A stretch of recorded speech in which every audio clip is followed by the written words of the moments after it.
Góðan dag og velkomin í þátt dagsins. Í dag langar mig aðeins að byrja á því að ræða markmið með þessu hlaðvarpi. Hér erum við að tala vörumerki, hvað það er sem einkennir þau bestu og vonandi miðla góðum ráðum til þeirra sem eiga eða langar að byggja upp sitt eigið vörumerki, eins og ég er að gera. En fyrst og fremst og bara stærsta markmið með þáttunum hefur alltaf verið að þetta sé hvetjandi vettvangur fyrir fólk og þá sérstaklega konur til að gera bara einmitt þetta. Þið vitið, allar þessar klísjur, elta draumana, fara út fyrir þægindarammann, allt þetta sem við höfum heyrt milljón sinnum. Og viðmælandinn í dag, þetta er ekki forstjóri risafyrirtækis eða þekktur aðili innan markaðsbransans, samt sem áður þá held ég að hún gæti orðið ein mesta hvatningin af viðmælandunum hingað til af öllum hinnum ólöstuðum. Þetta er hún Heiðbjört Ósk, vinkona mín frá Akureyri. Við höfum nú ekki verið í miklu sambandi undanfarið, en þegar ég heyrði af því sem hún hefur verið að gera síðustu ár, þá bara vissi ég að ég yrði að fá hana í þáttinn. Hún hefur verið að gera nákvæmlega þetta sem ég er að tala um. Hún eftir 15 ár í þægindarammanum ákvað taka bara algera uppeigju og breyta algjörlega starfsvettvang. Hún var líka að gefa út sína fyrstu bók fyrir mánuði og ekki nóg með það, heldur stofnaði hún útgáfufélag í kjölfarið og er með fleiri bækur á teikniborðinu. Þannig að talandi að fara all in, hún er alveg geggjuð og hún gjörsamlega blómstrar. En áður en við förum í spjallið ætla ég aðeins að fara yfir styrktaraðila þáttarins. Þar er mitt besta fólk hjá Tech húsgagnaverslun efst á blaði og án gríns, þetta eru svo mikla meistarar sem hafa haft trú á þessu verkefni mínu og þessu hlaðvarpi verið með í ferlinu frá fyrsta degi. Það er alls ekki sjálfgefið og þess vegna mæli ég innilega með því að þið kíkið við í Tech fyrir jólin. Það getur samt alveg verið varasamt. Ég heyrði einnu daginn sem ætlaði rétt að hoppa inn til að kaupa jólakerti en hún fór út með nýjan sófa. Það er ekki eins og það sé eitthvað vera. Svo er það Alfreð sem að mínum að þetta er mjög viðeigandi samstarfsaðili, sérstaklega fyrir þátt dagsins og umræðefnið, af því að fyrir þá sem að, eins og Heiðbjört eru að hugsa að breyta eða allavega vilja halda öllum mögulegum opnum, þá ætti fyrsta skrefið alltaf að vera að skrá sig í hæfnileitina. Það er alveg án skuldbindningar og það er allavega aldrei hægt að tapa því að skrá sig og hver veit, draumastarfið poppa upp þegar þú átt síst von á. Það lokum mér að svo vinnur okkar hjá skór.is. Ég var að skoða síðan og höfðum áðan og það var verið að setja nýjan dálk á forsíðuna sem heitir Inniskor og ég er ekki að grínast með úrvalið. Ég ætlaði aldrei að komast neðst á síðuna. Það var hægt að skrolla bara endalaust. Þið verða að kíkja á þetta og ég mæli sérstaklega með Birkenstock skónum. Ég fer ekki úr mínum og ég er búin að kaupa nokkur pör til að gefa í jólagjafir. Þannig að já, skór.is. En við skulum þá fara að snúa okkur að spjallinu og í dag skulum við byrja þáttinn á því að kynnast aðeins henni Heiðbjörtu. Ég heiti semst Heiðbjört og kem frá Akureyri og ég er kennari. Ég er ekki búin að kenna lengi, ég er búin að kenna í 3 ár og var að vinna sem snyrtifræðimeistari fyrir það í alveg 15 ár. Og ég á 2 stráka, 12 og 19 ára og svo eigum við eina pöktík. Og já. Já, þetta er svona basic fact sem við ætlum að kynnast þér betur í þessum þætti. Já. Þannig að þú varst að gefa út þína fyrstu bók núna nýverið. Þú ert búin að vera svona aðeins í, hvað maður að segja, taka svona ný skref á síðustu árum. Þú varst búin að vera þarna eins og þú sagðir í 15 ár í snyrtifræðinni. Já. Búin að loka þeim kafla núna eða hvernig? Já, ég er ekki búin að loka honum alveg þannig að mér finnst ég alveg vera snyrtifræðingur ennþá. Já. En ég er allavega í pásu frá honum og fann mig alveg í nýju hlutverki og svona mjög ólíku hlutverki. Hafa verið að vinna í svona mjög rólegu, senuðu umhverfi og fara svo í skólan, það er aðeins meiri læti, en bara dásamlegt að fara út fyrir þægindarammann. Já, þú ert að kenna í grunnskóla, eða ekki? Jú, ég er að kenna núna 3. bekk. 3. bekk, já, það er kannski ekki alltaf mjög rólegt umhverfi. Nei, það er það ekki og dagarnir er alveg miserfiðir ég viðurkenni það alveg. Já. Ég kem alveg heim sumadaga með ofurhetju skikkjuna og kassan alveg út til loftið og finnst ég algjör hetja og svo næsta dag þá kannski kem ég heim og mér langar bara að skrifa upp í sofa og setja ofurhetju skikkjuna upp fyrir haus þannig að já, það er engin dagur eins. Nei. Svo ég gleymi því ekki, ég ætla alltaf að byrja þessu. Þá ætla ég að byrja því að því hvaða ráði eða skilaboð þú myndir gefa yngri útgáfinni á sjálfur þér og það má vera. Það þarf ekki endilega að vera barna útgáfuna að þér, það mætti þess að vera bara fyrir 10 árum. Já, það er bara svo margt sem maður er að læra og til dæmis þetta að þegar þú ert að spegla því öðrum að þá verður að muna að það alltaf einhver að spegla sig þér líka. Við gleymum því oft þegar við horfum á þegar öðrum gengur vel eða þegar annars svona að gera eitthvað sem að væri gaman að gera og svona að þegar maður fær þessa tilfinningu að þá maður alltaf að muna það einhver að spegla sig í mér líka. Og svo þetta sem ég segi alltaf við strákanum mín og öll börnin sem ég kenni að þú stækkar sjálfan þig með því að stækka aðra og stækkar ekki sjálfan þig með því að tala illum aðra eða gera lítið úr öðrum. Svo auðvelt að segja bara hafðu trú á þér en ég myndi kannski frekar orða þannig að farði í vinnuna að öðlast trú á þér. Ég hef alveg fengið rosa margar hugmyndir yfir æfina en einhvern veginn alltaf bakka út úr því og svona æða verður ekki nógu gott eða svona en núna ég bara kýla á hlutina. Ertu að meina þá að þú oft fengið einhverja hugmynda bara einhverju sem þið langar að gera þá varandi starfsferilinn eða einhverja hugmynda einhverjum vörum eða sem þú hefur þá ekki framkvæmt hingað til? Já, bara alls konar hugmyndir og einhvern veginn svona kannski efast sjálfa mig eða vera að spá í að bara þetta gangi ekki upp eða maður fer svona í einhverja neikvæðni en svona með árunum þá hefur þetta eiginlega bara alveg snúist við að maður vill bara ekki missa af tækifærum, maður vill bara nýta þau. Já, en hvernig getur við aðeins farið yfir hvernig þetta kom til að þú ákast að ég með langar að segja að taka þessa uppeyju og breyta starfsvettvang. Þú byrjar að vinna fyrir 3 árum, er það ekki, en þú varst í náminu áður. Já, það að verða svona 3 ár síðan. Ég sérst að kenna núna 3. árum mitt. Já, en þú ert búin að fara og læra þetta og þú ert búin að fá kennsluréttindi og svona. Já, ég er búin að gera það. Já. Það eiginlega æxlaðist þannig til að það hefur alveg blunda lengi í mér að vilja kenna.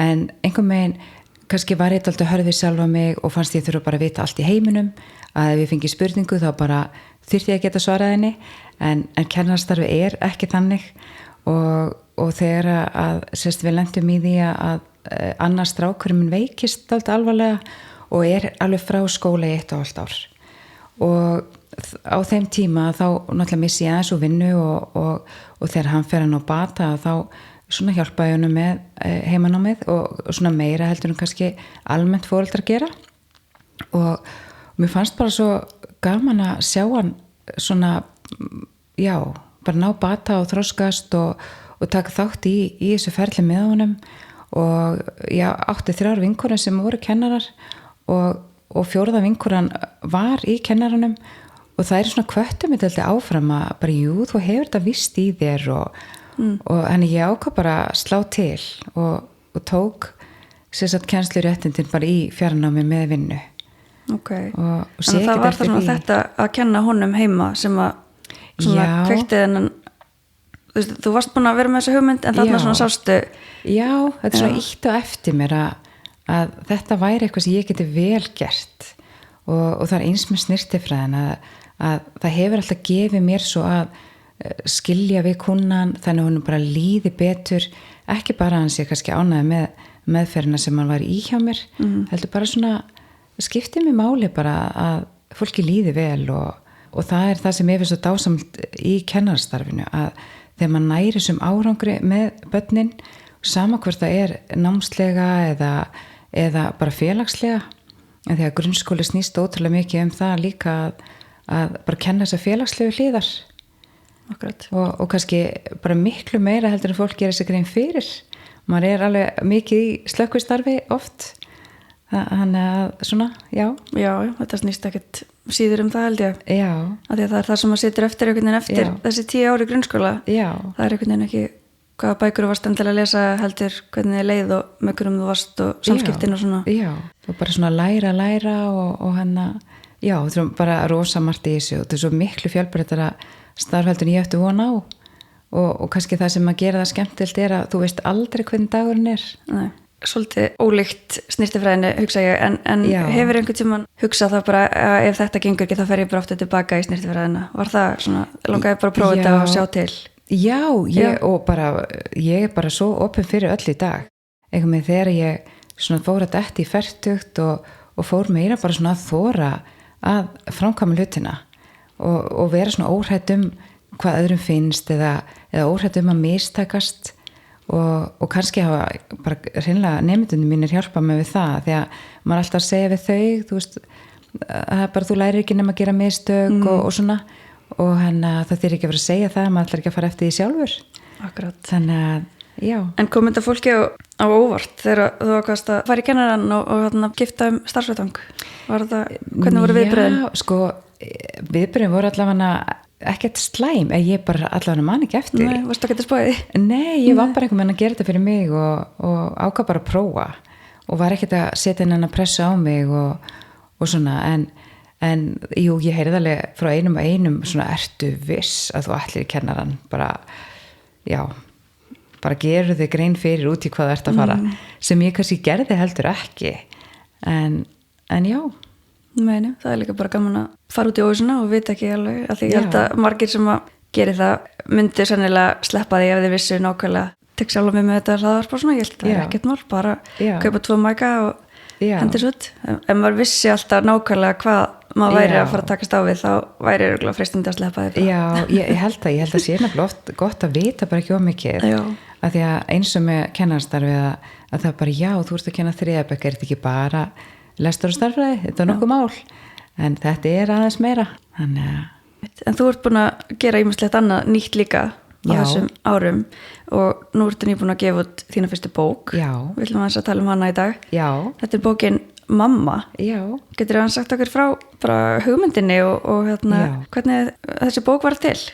Já, hún var eiginlega til þannig að sko ég er alls ekki að finna upp hjólið. Ég hafði séð svipaða bækur erlendis og bæði á dönsku og norsku og ensku og mér fannst bara vanta svona bók á íslensku. Mér finnst þetta svo dásamlega bækur og ég vildi einhvern veginn taka þessa hugmynd enn lengra og bækurnar sem ég hef séð þær voru oft ekki svona með harðri bókakápu og bara með spurningum og mér langaði bara að gera eitthvað hans meira með þessa hugmynd, bara byggja á þessum bókum sem ég hef séð á öðrum tungumálum og gera svona fallega bók sem bara yrða fjársjóðu þegar yrði fyllt út.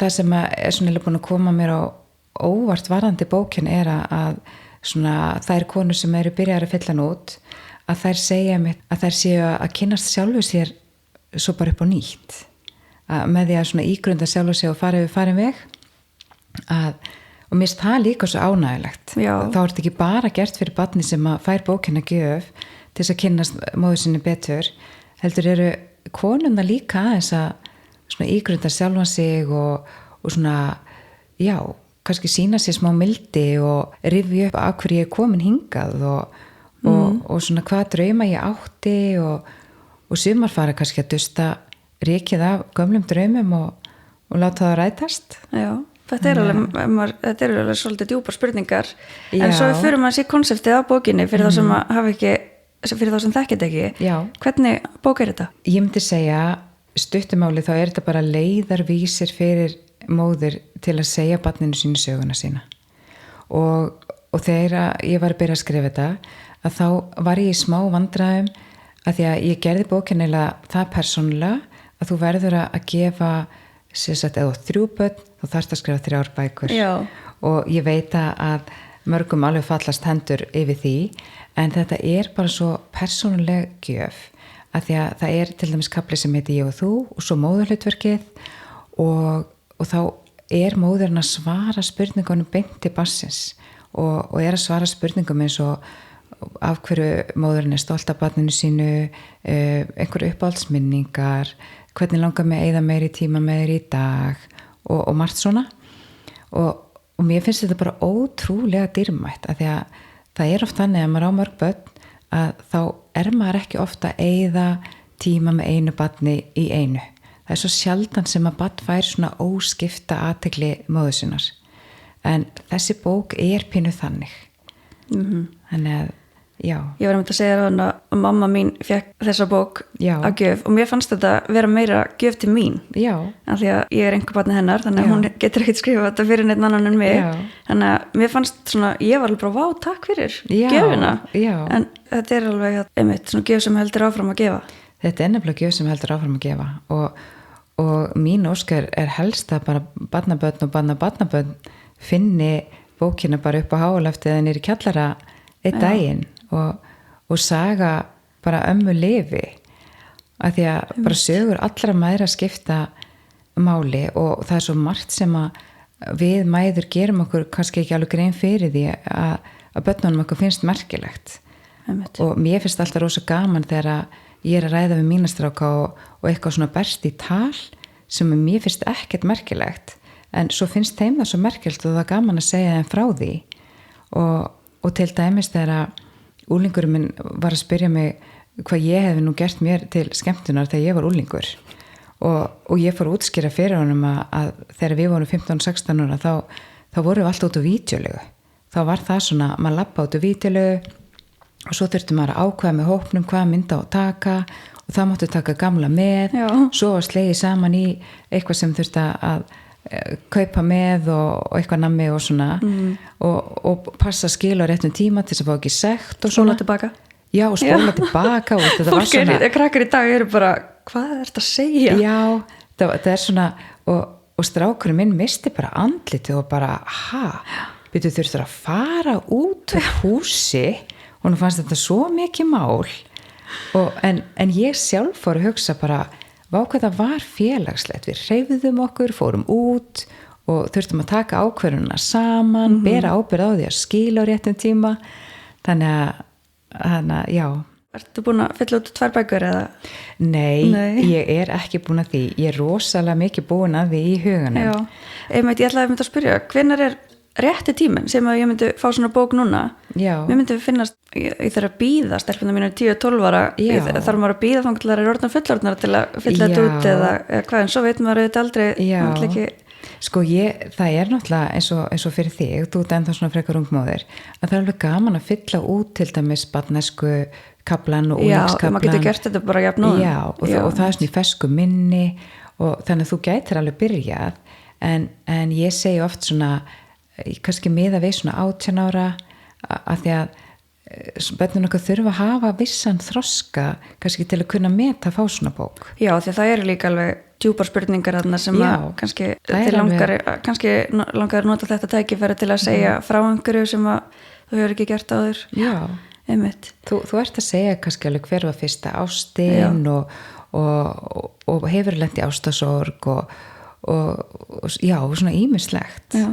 en mér fannst ekki að því að var að velja spurningarnir í bókina og það tók alveg langan tíma Já, það eru 170 Já, það eru 170 og það virka rosalega mikið en ég hefði geta haft þar 300 sko. Í alvörinu? Já, ég var alveg svona maður var alltaf svona með augu og eyru opin, bæði ef ég var að hlusta á viðtöl eða podcast eða við vorum að spila einhver svona spurningaspil eða já, ég bara hlusta á viðtöl í útvarpi og alltaf annarslægi heyrði ég einhverja spurningu koma og bara já, þessi er perfekt í bókina og eða bara ég var eins og keyra frá Akureyri til Reykjavík með yngri strákinn minn og ég var í einhverju stuði að hugsa bókina svo allt í einu var ég fann að biðja hann já, heyrðu, neina að senda mér SMS það er þessi spurning og svona, ég vil ekki gleyma henni og þannig að þetta tók alveg tíma að safna spurningu sem ég langaði að hafa en fyrst hugsaði ég með mér að ég er það að velja spurningar sem allir getur svarað og þá var þetta dálítið flókið af því að það já, ég held bara að þetta virki aldrei þannig þannig ég ákvað bara að vera bara einlæg, þetta er mín bók ég vel spurningar sem ég get hugsað mér að svara og ef að það eru einhverja spurningar sem fólk getur ekki hugsað sér að svara þá er allt í lagi að sleppa þeim bara Já Svo þegar hugmyndin er komin hvað er næsta skref? Já næsta skref var eiginlega að ég sá dálítið fljótt að þetta er dálítið svona sennilegt fyrir mig að því að ég hef aldrei sett upp bók sjálf og ég átti ekki fórið til þess að setja bókina og svona ýmislegt og þannig ég talaði við Sísi Sigurðardóttir sem að ég kynntist í gegnum vinnu ég sérst vinna alltaf annarslægi fyrir Sensei og þegar Sensei með kynningar og svona og Sísi vinnur sérst fyrir aðra heildsölu og ég vissi að hún var svona nýlega útskrifuð úr grafísku hönnun og ég spurði hana hvort hún hefði áhuga á að spreita sig á að gera bók og henni lest svo vel á hugmyndina, þannig að hún var bara komin á lestina með mér og svo bættist önnur vinkona við sem að, já, er algjör peppari og bara svo mikil snillingur í mörgu og alls konar svona markarssetningu og svona. Þannig að við endum 3 í... Hvað heitir hún? Hún heitir Marja Holmgríms. Já. Og þannig að við endum vel að 3 í þessu teimi sem að bara var ótrúlega skemmtilegt. Bara 3 ólíkar konur, alla með mismunandi styrkleika og þetta var rosa mikið út fyrir það endar að mann pínu fyrir mig fyrst. Já. Að því að ég svona, já, getur stundum verið svona leiðilega sjálfstæð og þú veist, bara gera allt sjálf. En þarna upplifði ég að vera að vinna við 3, alla með mismunandi styrkleika og fann bara hvað það er dásamlegt og getur svo hugsað mér að gera meira af þessu.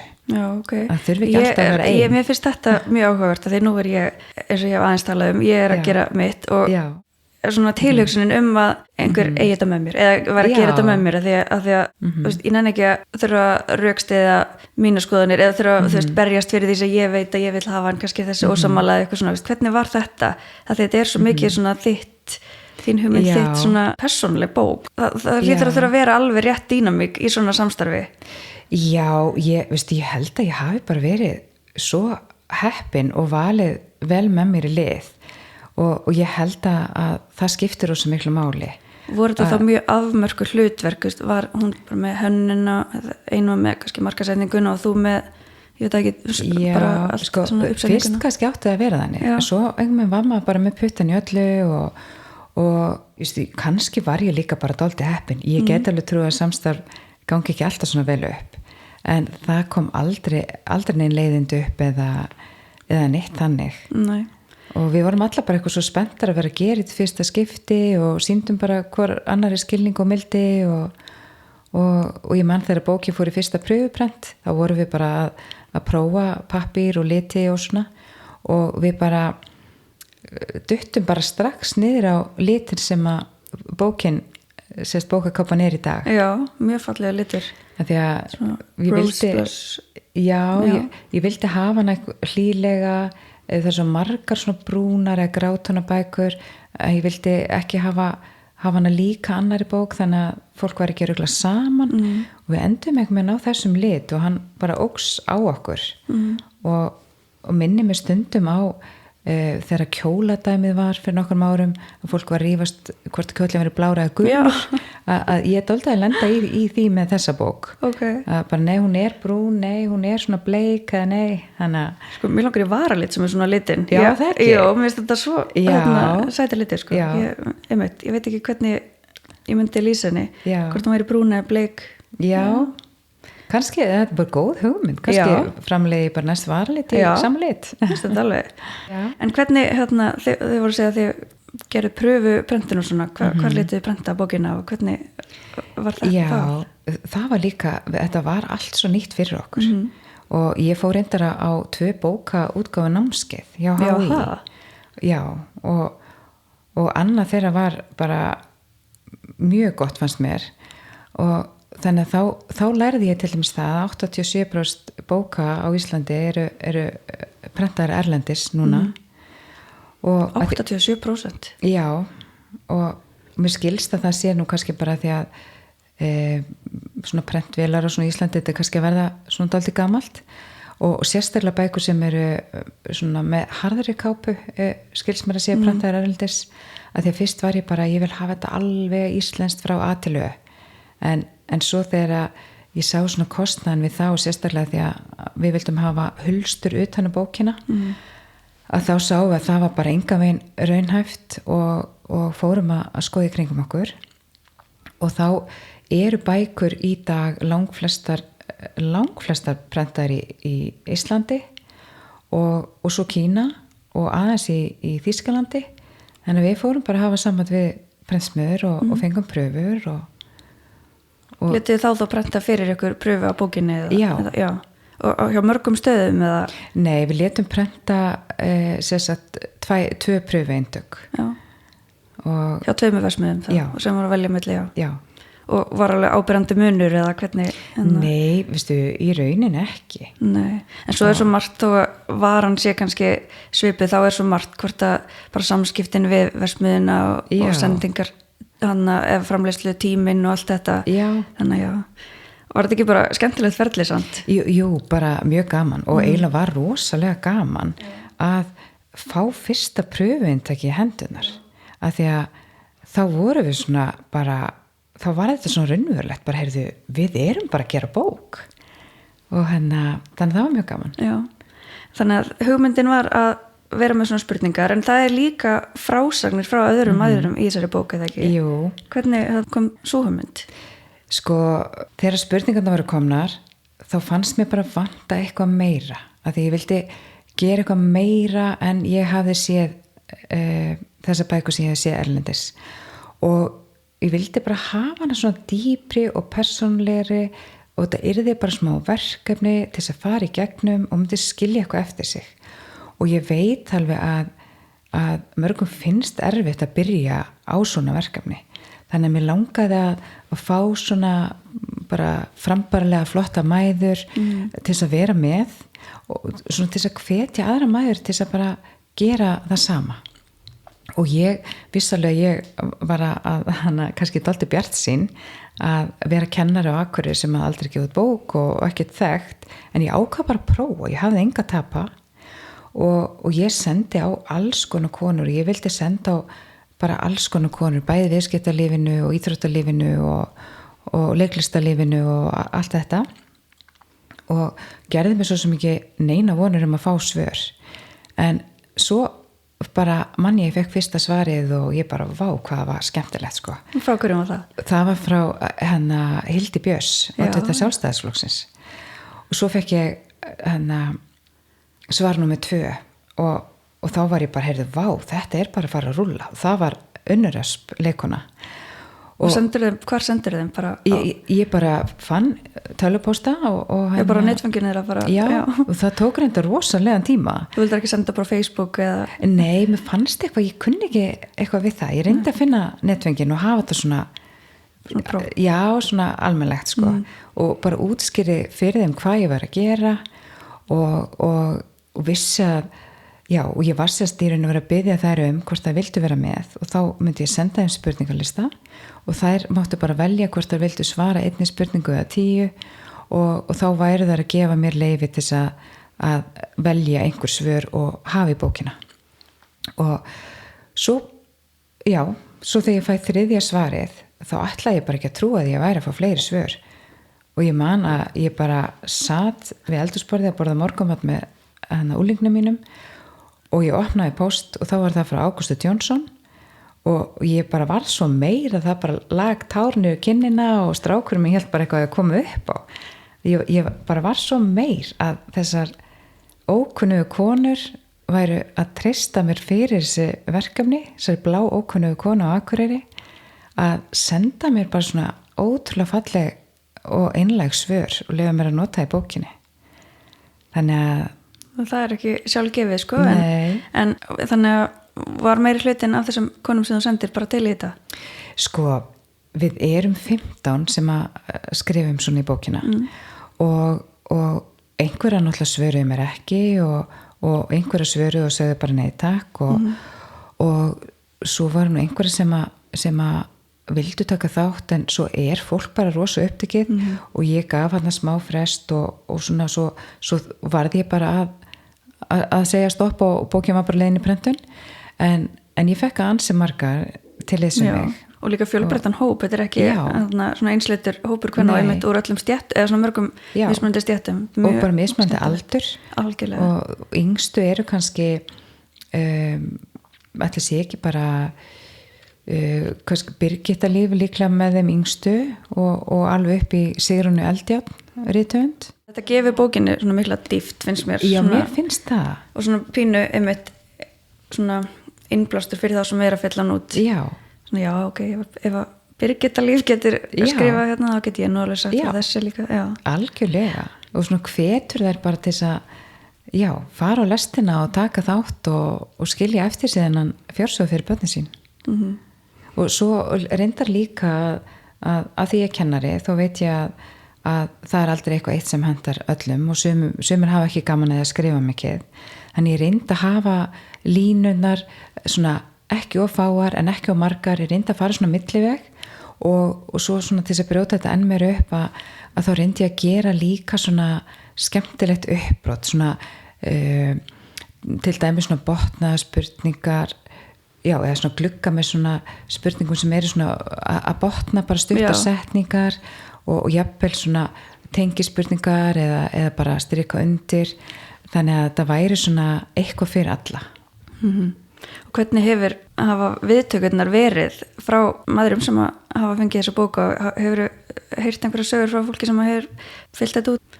Sko, já, það er náttúrulega bara rétt að verða mánuðu sín bókin kom út. Hún er svo rosalega nýkomin út. Já, og ég segi alltaf við þær sem að kaupa og gefa mömmu sinni, ég segi að þú verður svo sýninu þolum, hún fyllir ekki bókin út á einni helgi, sko. Og þannig ég hef ekki ennþá heyrt að neitt sem búin að fylla hana alveg út. Nei, ég held að það sé alveg, þetta tekur örugglega meira en mánuð. Já, þetta er svona, maður þarf að gefa sér hans tíma en mér er samt svo gaman að heyra hvernig það er ætlað sér að gera þetta og svo ég hef heyrt að sumar hafa sagt ég ætla bara að taka eina spurning á dag og svo var einn sem ég er að vinna með sem ætlaði að fylla út fyrir bæði börnin sín og sagði mér að annað barnina væri svo óbærslega lesblind að það geti bara lesið svona ákveði letur en hún ætlaði bara að pikka allt inn í tölvu og límin í bókina og þannig að mér er bara ótrúlega gaman að heyra að þær degi ekki ráðalausar að gera þetta bara sinn hátt og svo mömmur finna alltaf leiðir. Já, algjörlega.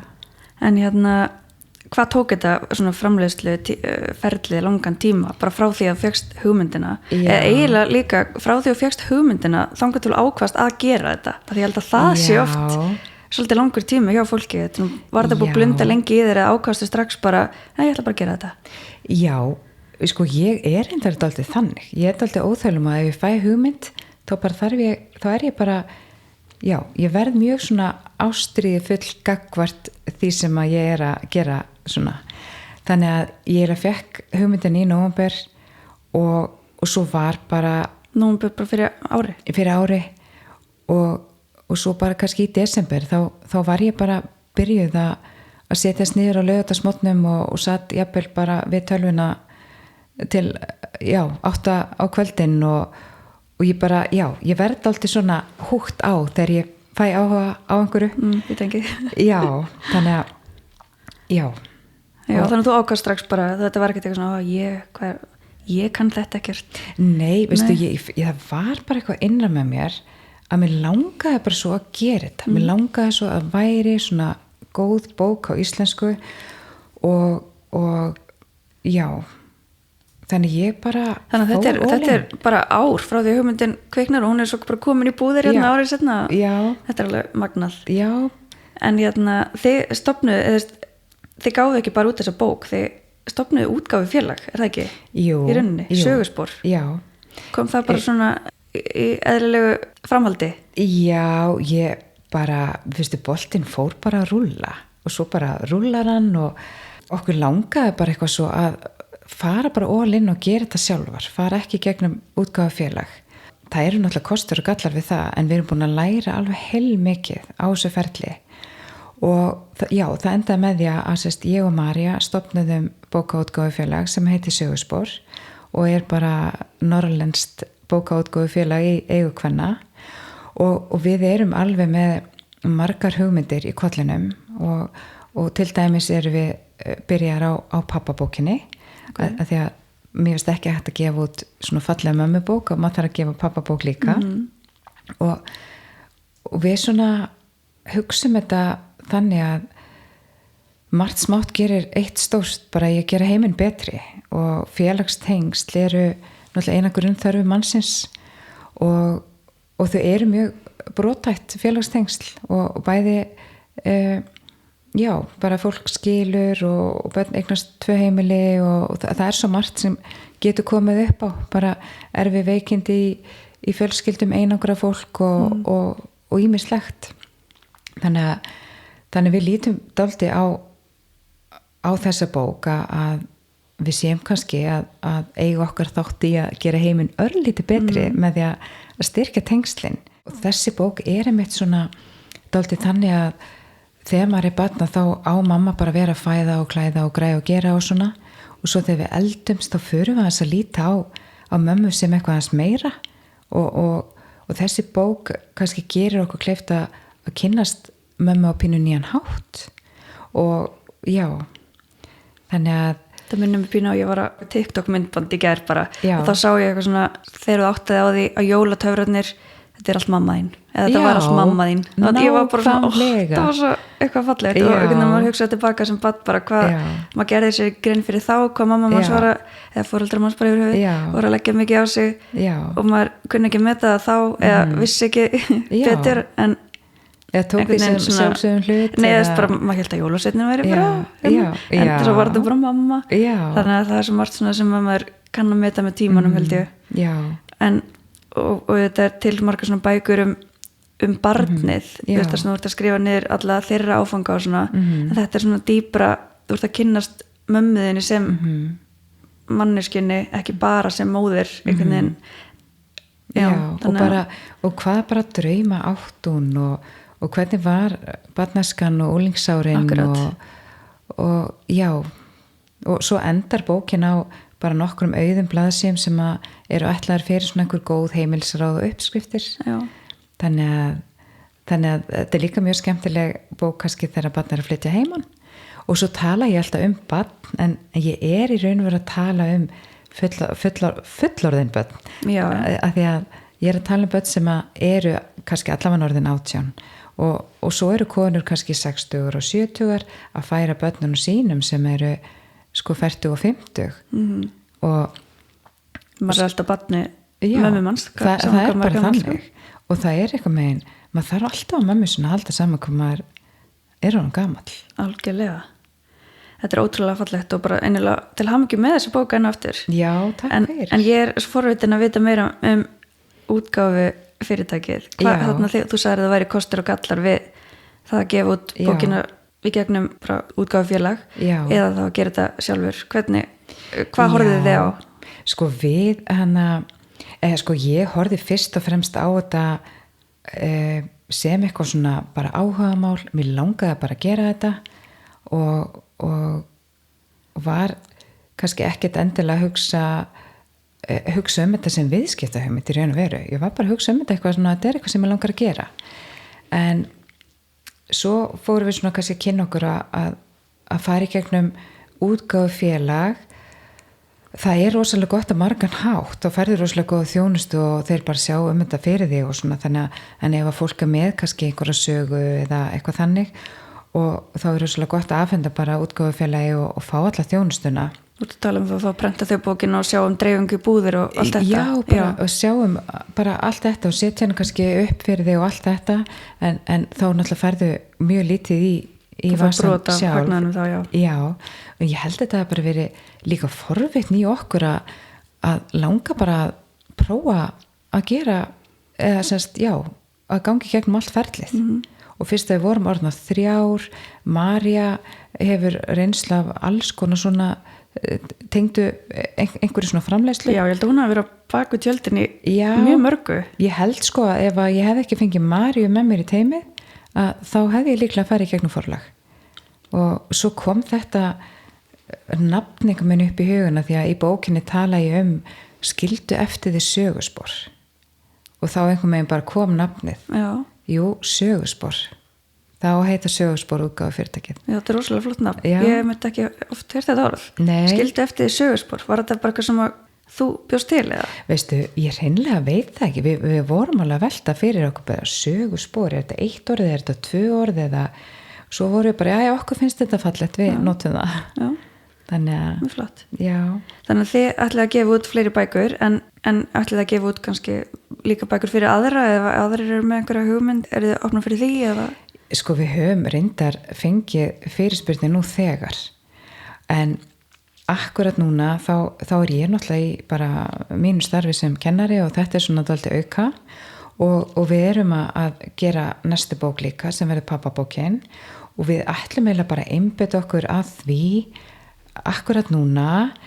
Við höfum alveg gefið kannski ég vona góð ráð, eða við höfum allavega sagt þeim aðalum sem hafa haft samband við okkur svona kannski hvernig við gerðum þetta, en akkurat í dag erum við kannski ekki að gefa út fyrir aðra. Nei. En við erum alveg opna fyrir því ef að næsta bók gengur líka vel og við erum alltaf að læra meir og meir og þetta mjög gaman. Gott dæmi hugmynd sem að vindur upp á sig. Já. Það er nefnilega held ég svona sem þetta gerist oft. Já. Þegar þú byrjar þá fyrir boltinn að rúlla og þú þekkir hann bara, þú ert farin að halda fyrirlestra eða ekki, þetta er svona búin að gefa þér ýmis tækifæri.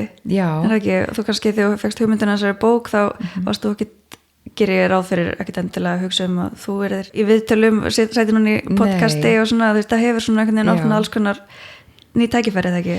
Jú, við sko heldur betur bara eins og ég sagði áðan, þetta er svona pínu svo þegar maður er ólítur á sínu fyrsta barni, maður bara brasar í meðgöngunni og svo hlakkar maður til að barni komi heiminn og þá heldur maður einhver meina að þessi komið. Já, þá getur slakað bara. Já, og ég var pínu þar með þessa bókaútgáfu og svo þegar Marja benti mér á að ég þyrfti nú að það kaupir engin bók sem engin veit að er til og ég þyrfti nú að vera í smá fronti og hann að kynna bókina, að þá svona já, bara ég var ekki búin að áttum á því, bara þarf ég að gera það og það var svona alltaf út fyrir það einhverjum mann, og eins bara ég er ekkert eitthvað rosalega virka á samfélagsmiðlum en núna er ég heldur betur búin að þurfa að steppa upp í því og bara til þess að auglýsa bókina og þannig ég líti alltaf á þetta svona sem vinnu og ég held bara að akkurat núna er bara búið að vera eitthvað svo mikið að gera, ég er ekkert alveg að fatta að ég siti bara hérna í spjalli hjá þér. Mér finnst það bara dásamlegt. Já, þetta er mjög næs.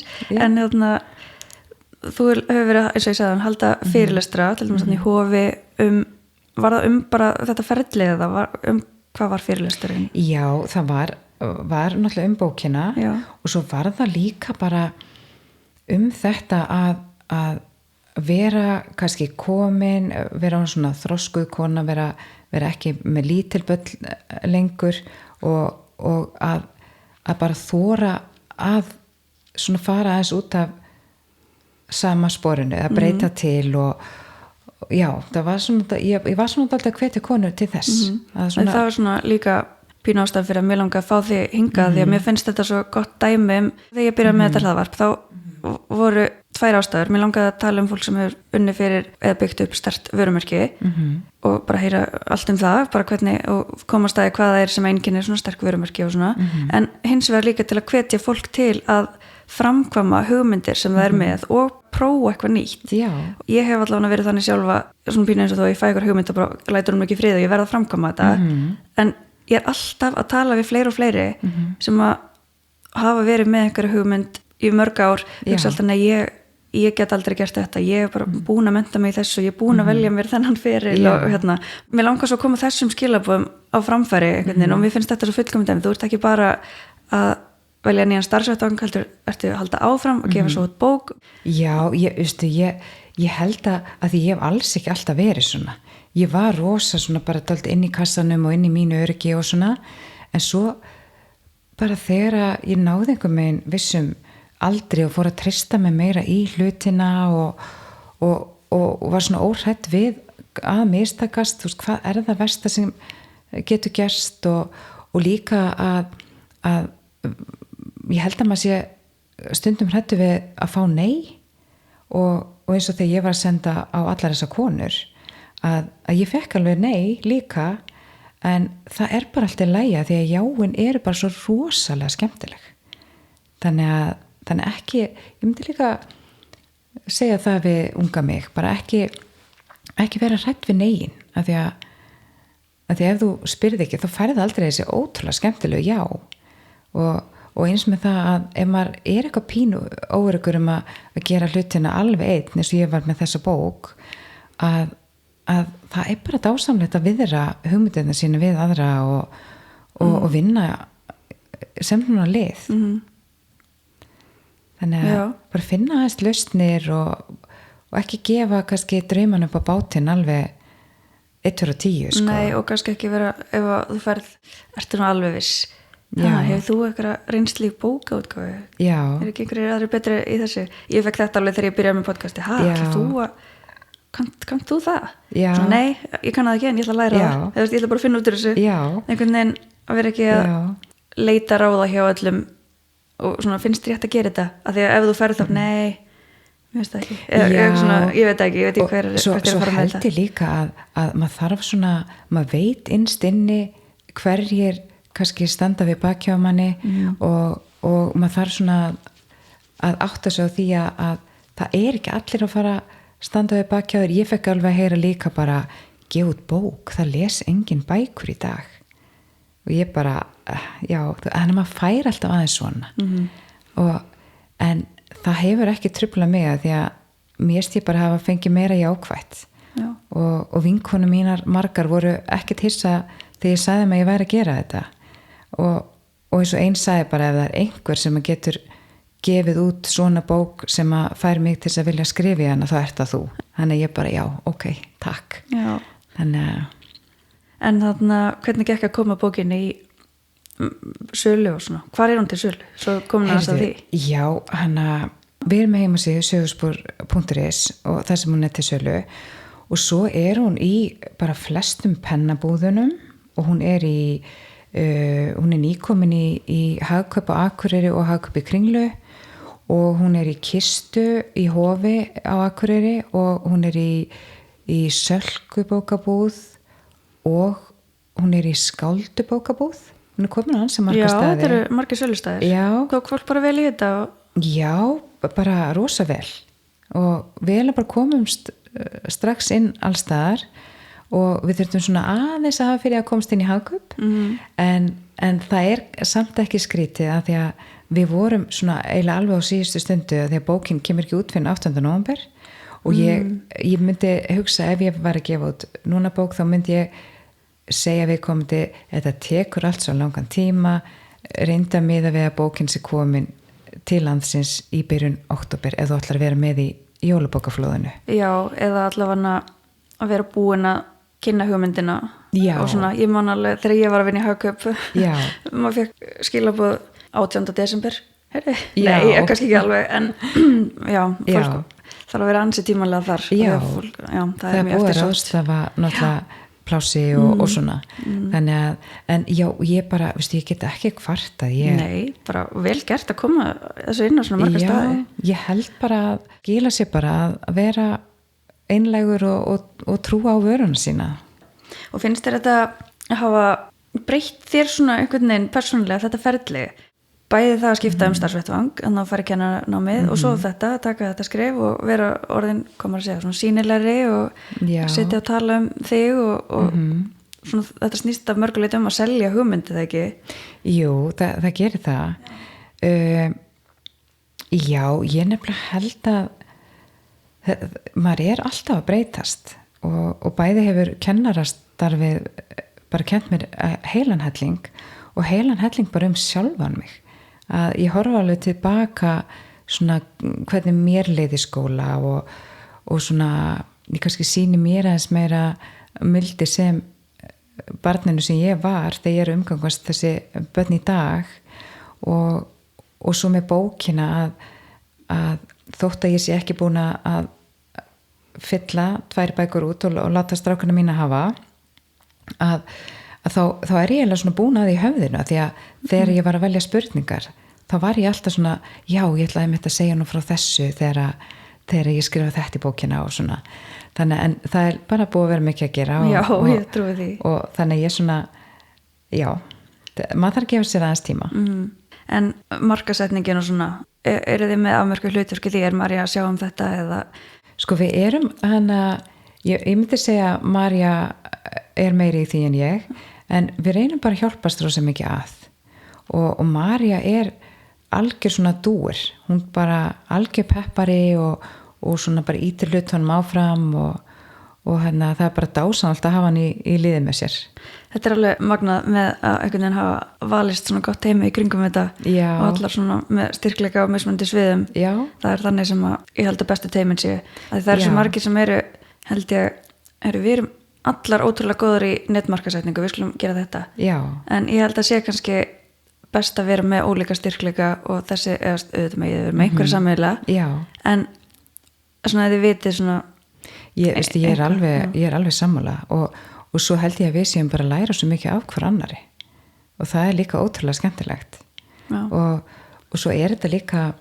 Sko, ég náttúrulega vissi ekki eins og þú varst að segja á þann og stundum er gott að vita bara ekki of mikið hvað maður er að fara út í af því að þá kannski mér líkur að maður bakki og þegar ég fer á bókaútgáfunámskeið í HÍ að þá bendir konan sem var með námskeið okkur á að það sé hægt að sækja alls konar styrki að fólk sem gefur út bækur sækjur alls konar svona menningarstyrki og ég fór að gera það en ég fekk enga styrki sem er alltaf lægi en að því að svörin sem ég fekk var alltaf við styrkjum ekki bækur sem eru á að fylla út nema séu fræðibækur og eða þá að þú ert komin bara svo langt í ferlinu, þú ert eiginlega búin að vera allt og dugleg að þú ert eiginlega komin yfir það að geta fengið styrk og svona þannig að við höfum bara fjármagna þetta alveg sjálfar og svo er það alltaf aðeins dýrar en maður heldur fyrst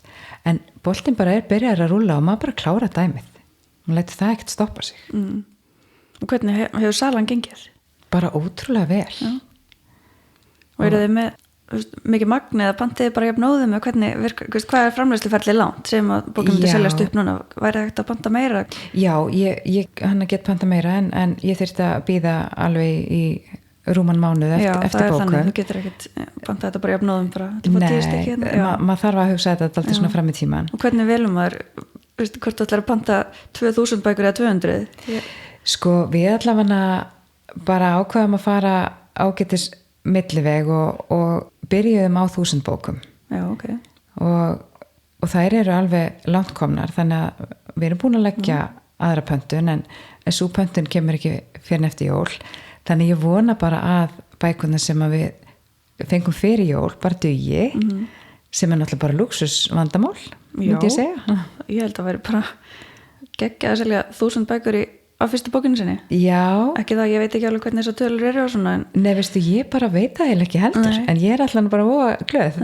En mér langar að spyrja, er mikið að fólki í kringum ykkur allara sem vil fá bókina gefins eða svona er ætlast til að fá mikinn afslátt og svona, ég heyri það oft svona frá fólki sem er í rekstri þetta sé stundum pínu áskorun mér datt þetta bara allt í henni hug já, sko, af því að ég get ímyndað mér að því langi að gefa bara öllum sem þú þekkir veistu, það var nefnilega málið bara, og það var dálítið sem að ég átti pínu erfitt með að nú er ég búin að búa til eitthvað og svo þarf ég að selja það ég var dálítið feimin með það að því að mér langaði bara að gefa öllum bókina sko. en það virkar nú ekki alveg þannig, maður það nú alveg lágmark að fá upp í kostnað sko. en ég veist ég hef ekki lent mikið í því og ég hef frekar lent í því að vinkonum mínar og svona hafa bara keypt bókina og sumar 2 og sumar 3 sko, og bara vilja bara styrkja þessa litlu sætu bókaútgáfu okkar en jú, ég hef alveg eitthvað aðeins verið spurð já en ef ég kaupi bókinni gegnum þig en svarið er bara svo einfalt að við erum 2 sem eigum félagið og ég fekk 2 bækur og hún fekk 2 bækur og síðan bara fer þetta gegnum félagið já, ok það er bara svo einfalt já það annars, ég held að þetta sé oft svona pínu tástreita sko, get ég mynda mér en ég skil þið svo vel og mann langar auðvitað bara að því þú ert svo stolt af þessu, þetta er svo falleg gjöf og þetta er ekki góðgerðarstarfsemi eða, já, ég skil hvað meinar þetta er oft, held ég svona tástreita hjá þeim sem eru að gefa einverur ég held það sko en eiginlega var þetta bara svona auðvelt bara við erum 2, þá er þetta bara svona allt upp á borði og hennar það hefur örugglega verið erfara ef ég hef verið ein örugglega, þá hefur örugglega verið ennþá erfara en já þannig að þið eru komin að stað með pappabókina hvernig heldur að það muni ganga að fá mennina til að fylla svona út veistu, ég held að það verði bara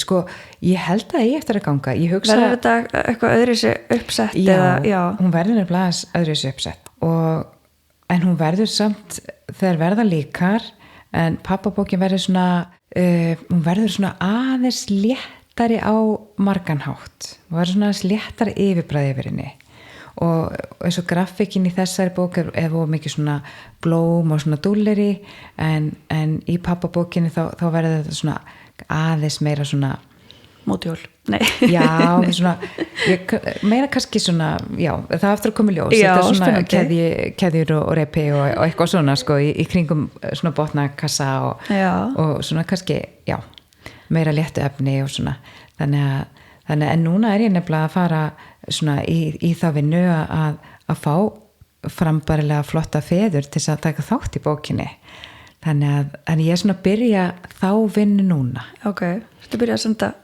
já, ég er svona að byrja að safna netfengum og svona, við kann ekki við að óna það á svona kortir í jól þannig að ég er svona alltaf að lifa jólunum að líða og svo gætu nokkri kallmenn fara að fá post frá mér í janúar. Spennandi. Þannig að það væri pappabókir fyrir næstu jól þá. Þetta gerist svo rætt hjá okkur. Já, og í raun og veru sko er ég löngu byrjuð á bókinni en mér vantar núna svona að fara að svona skreita hana með þessu skemmtilega uppbroti. Þannig að vonandi bara fyrir jól sko, löngu fyrir jól. Já, ok. Ég held að það væri alltaf allavega svona ár sem að svona ferli tæki bara í útgáfu og umbroti og allir en það er greinilega mjög drífandi. Já, ég svona ég þori ekki að lofa neinu en ég vona að það verði dálítið vel fyrir jól. En hvað er annars framöndan hjá þér svona persónulega? Ertu komin heim í þessu starfi sem þú ert í núna eða ertu ennþá opin fyrir því að þróast áfram eða ertu að hugsa, hvað ætla ég að prófa næst? Veistu, ég er bara ég veit ekki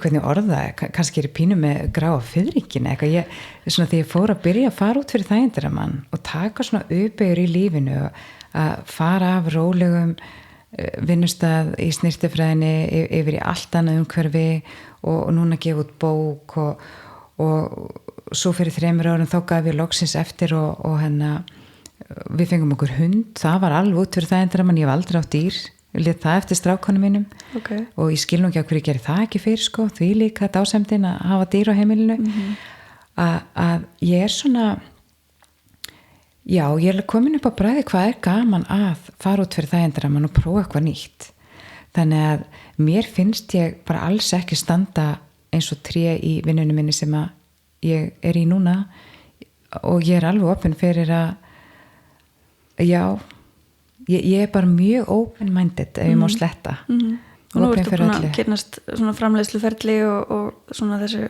útgáfuferli þannig að ég er alltaf á því að þegar fólk er byrja og sér það er ekki hægt að stoppa mér líður pínu þannig svo þegar maður er að prófa svona nýja hluti og er í fullu starfi með og svona að þá er alltaf eitthvað svona sem að víkur og ég man svo eftir því þegar fyrir nokkur árum síðan því ég hlustaði svona viðtal við Ragnhildi Steinunni þegar hún var mjög áberandi í sjónvarpinu og svo sem tók viðtal við hana var að hrósinni að hún væri svo mikið ofur kona alveg með allt og hreinu og í öllu og svona og Ragnhildur stoppaði viðmælandan af eða viðmælandan, hún var viðmælandin eða ekki? Jú, nú er ég að rugla að sá sem að tók viðtalið við hana og var alltaf ákveðin og bara, veistu, ég vil alls ekki vera kölluð ofur kona og þú skalt ekki halda að það sé ekki eitthvað sem ég sé að missa af þegar ég er í svona mörgu og svona, og ég tók þetta svo til mín og mér fannst svo frábært hún skildi segja þetta að ég er svona aðeins búin að upplifa þetta síðasta árið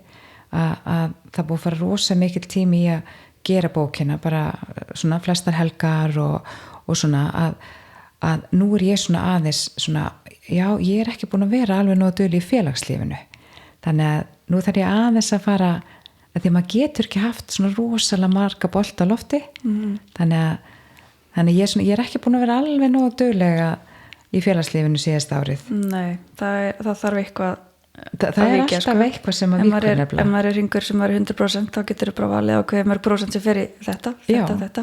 Þannig að ég trúi því vel. Þannig að mér langar að finna kannski aðeins meira jafnvægi á milli þessara verkefna sem að mér langar að sinna og líka að sinna bara fjölskyld og vinum líka vel. Já, og sjálfur. Já.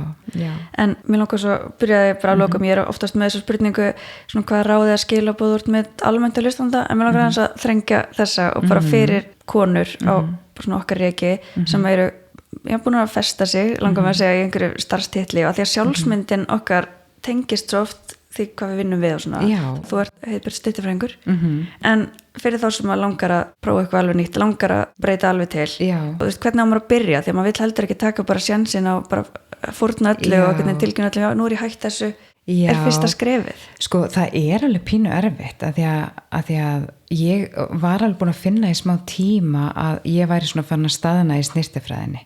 Ég var svona hætt að sækja í endurmenntun og það var orðið svona, já, en samt svona þykir mér svo rosalega vænt alla föstu kúnnana mína að mér fannst svo erfitt að sleppa þeim, en ég byrjaði svo að kenna og var ennþá að taka alltaf seinnipart á föstudögum og annarkvæmt laugardag þannig að mér fannst alveg erfitt að kötta alveg en svo bara já, ég myndi til að segja mér finnst rosalega vond tilfinning að svona staðna að því að ég held að við séum bara alltaf að stækka okkur alla ævi og ég var fann að finna svona dálítið þá tilfinningu að ég var bara fann að staðna þessi í starfinu og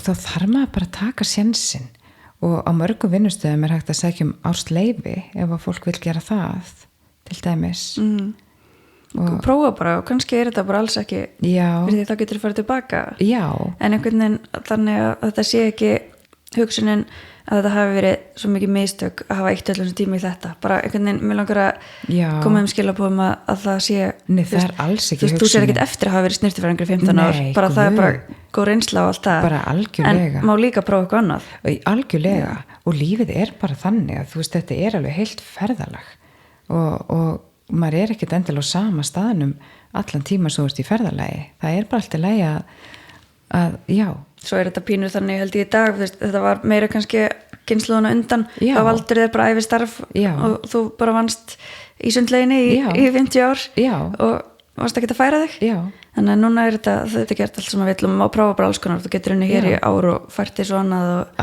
skipt algjörlega vettvang þess vegna og bara möguleikarnir eru bara svo miklu meiri heldur en var fyrir bara kannski 30 árum eða 40 árum þannig að ég held að sko, og ég finna bara núna í kennslunni að þá er ég mjög duglega að sækja svona alls konar endurmenntun og námskeið og hef áhuga og já að því að við getum alltaf lært og ég hafi pínu ágjör af því að því ég var ekki búin að vera í skóla svo rosalega lengi að ég færi svo bara í háskólan og bara væri bara búin að gleyma hvernig þetta læra svo var þetta ekkert mál og maður bara rúlaði öllu upp og hann að maður bara skipuleggur sig og kannski einmitt bara meira þegar þú ert á þínum einn fórsendum og þú ert ekki að þú þarft að vera þú ert að velja algjörlega og þá bara nýtíma tíma sem vel og ég held að flestir þekki það sem að hafa eignast börn og fjölskyldu og svona að þá bara verður þú að fara að læra að skipuleggja og svona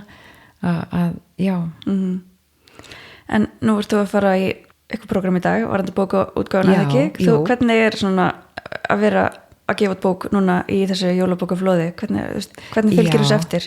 Sko, ég náttúrulega bý á Akureyri og okkar lager og allt saman er á Akureyri sem að gera þetta svona pínuflóknara og þannig að ég hef ekkert verið að fara mikið á milli henni Reykjavík en ég er að fara núna í dag, ég ætla að skreppa þessi pennan og ég hafa uppi Kringlu og hvað gerir þú? Þannig að ertu bara í búðinu að kynna bókina eða? Já, ég ætla bara að vera í klukkutími í pennanum og klukkutími í Kringlu og þá er gaman að hafa eitthvað svona aðeins skemmtilegt með og við letum sérst gera svona taupoka sem að stendur mamma á og við höfum verið að selja þá poka en þegar við erum með einhverjum svona kynningar og erum að gera eitthvað svona skemmtilegt að þá hefur við stundum látið póka fylgja með og ég ætla til dæmis að gera það í dag Fylgir með keyptri bók? Já, ok. Þannig að með hverju keyptri bóka þá fylgir póki. Svo lét ég gera svona fallega gjafaborða sem að stendur alltaf svona mamma alltaf á, sem að fallegt að setja utan á bókina og þannig að maður er með svona alls konar smáatriði og svo náttúrulega notum við bara samfélagsmiðlana að því ég er ekki mikið að koma hingað. Nei, já. En þetta lítur að ótrúlega skemmtilegt vörumerki að vinna með, ég hugsa það, að vinna með vörumerki mamma. Þetta er svona fallegasta vörumerki einhvern veginn sem maður getur. Já, það er það. Mér finnst það ótrúlega fallegt. Þannig ég ætla ekki að halda þér mikið lengur, ég veit að það er nóg að gera, en ofta til hamingju með þessu fallegu bók og ég hlakka til að fylgjast með ykkur. Já, bara kæra þakki fyrir að fá mig heims. Ég mæli með því að þið kíkið á fallegu bókina hennar Heiðbjartar inn á söguspor.is eða á sölustöðunum. Þetta er svo falleg og dýrmætt bók fyrir allar mæður. Þátturinn í dag verður þá ekki lengri en ég vona að þið séu strax orðin spennt fyrir þeim næsta. Ég er búin að tala þetta allt og lengi að ég ætli einhvern tímann bráðum loksins að segja ykkur betur frá mínu verkefnum og mínu vörumerki. Nú ætla ég bara að setja þetta út í kosmosið og þegar maður gerir það þá verður erfiðara að bakka út.